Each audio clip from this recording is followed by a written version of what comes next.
Dá uma olhada nessa primeira lista. Olha que é do Sebrae de Santa Catarina. Então nós estamos falando de empresas, né, de instituições que são instituições sérias, ok? Então, por exemplo, o Sebrae de Santa Catarina lista 10 comportamentos empreendedores. Busca de oportunidades e iniciativa, vai para persistência, tem que correr risco calculado, tem que ser, né, ponta firme, coerente com qualidade e eficiência, tem que ter comprometimento, a ideia da resiliência, você se comprometer com o negócio, você sempre estar buscando informações, estabelecer metas, né, então questão do planejamento, né, então todas essas questões de fato.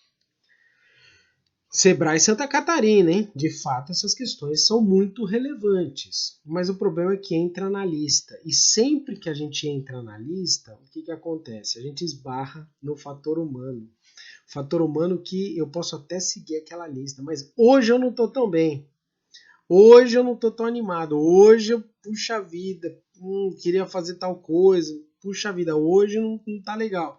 Quando o comportamento do empreendedor não tem essa de hoje, né? Não existe essa de hoje. Tem o que precisa ser feito. A gente vai conversar sobre isso, né?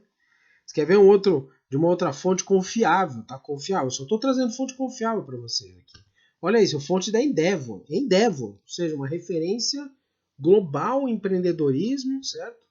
Em que ela coloca lá o comportamento empreendedor dentro de um círculo de competências perdão, e de comportamentos esperados. Começa com a questão do otimismo e da autoconfiança, que é algo que os empreendedores precisam ter. Né? Se ele não tiver o otimismo de abrir um negócio, não abro, né? Se eu não tiver confiança de seguir as coisas, eu vou ficar o tempo todo dependendo de terceiros. Né? Coragem de aceitar o risco, ou seja, a atividade empreendedora é uma atividade de risco.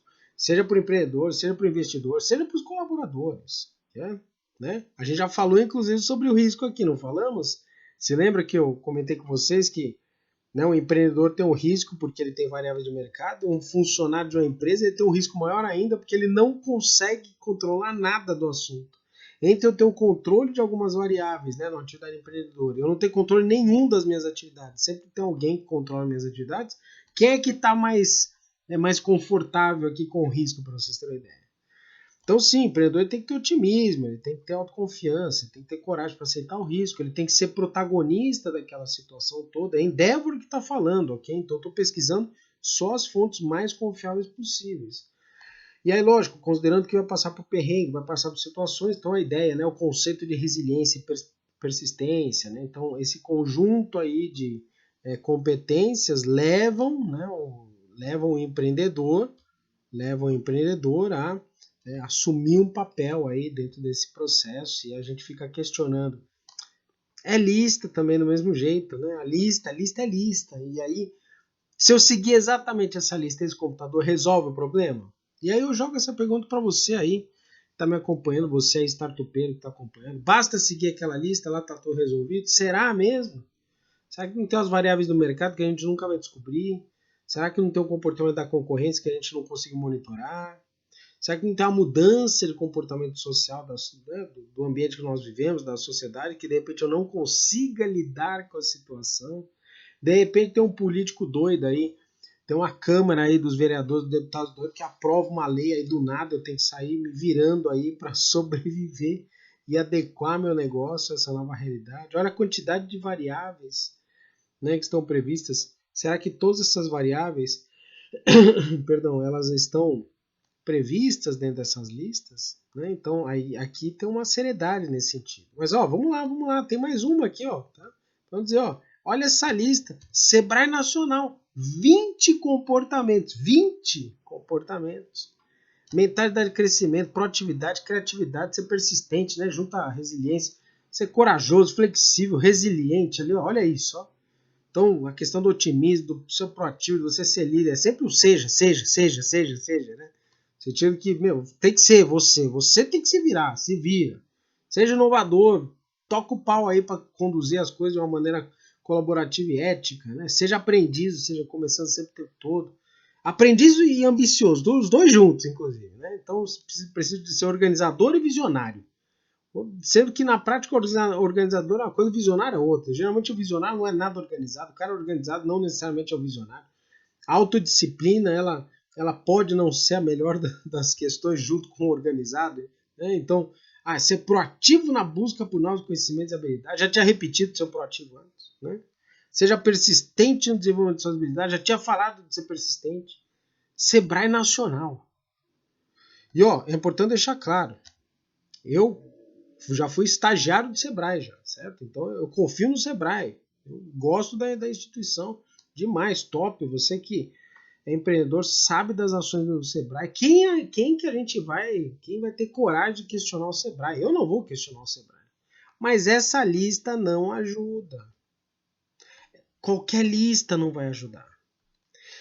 Por que as listas não ajudam? Porque elas consideram que você vai cumprir com elas na íntegra.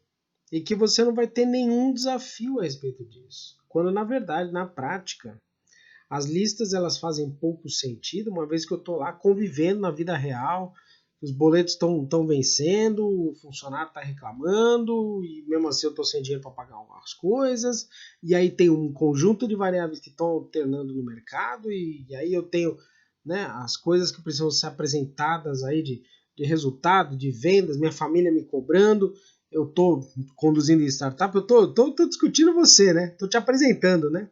Você decidiu montar startup, pediu demissão da empresa, sua família já tá puta da vida com você, já quer, né? Ela quer tirar seu couro, falando, meu Deus do céu, você saiu do emprego daquela empresa, ganhava não sei quantos mil reais por mês, aí você tá lá todo feliz com isso lá, e aí a sua família descendo o sarrafo, e tem um monte de gente te questionando. Né, o que você vai fazer nessa questão toda, né? Então você tem um monte de questões aí que precisam ser levadas em consideração. Os medos, os anseios, as responsabilidades, o não saber fazer. A gente vai descobrindo ao longo do caminho. E tem um monte de coisa que só vai descobrir depois que foi feito. Provavelmente uma grande parte das coisas será descoberta só depois que você errou. Ou seja, você só vai aprender depois, eu não estou dizendo antes.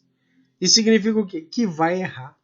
E que vai errar feio, que vai errar de uma maneira repetitiva. Né? Então vai errar agora, vai errar de novo, vai errar mais uma vez.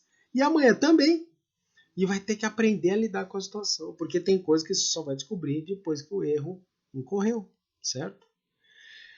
Então, se a gente deixar de lado essas listas, né, lista pela lista em si, né, e pensar de fato em comportamentos, né, o que o investidor espera de um founder? Investidor. E por que eu estou falando investidor? Porque à medida em que a gente pensa, né, na cabeça do investidor, a gente está considerando, não que você vai ter o foco sempre todo para o investidor, né? Eu mesmo tive a oportunidade na semana passada de conversar com uma startup que não depende de investidor.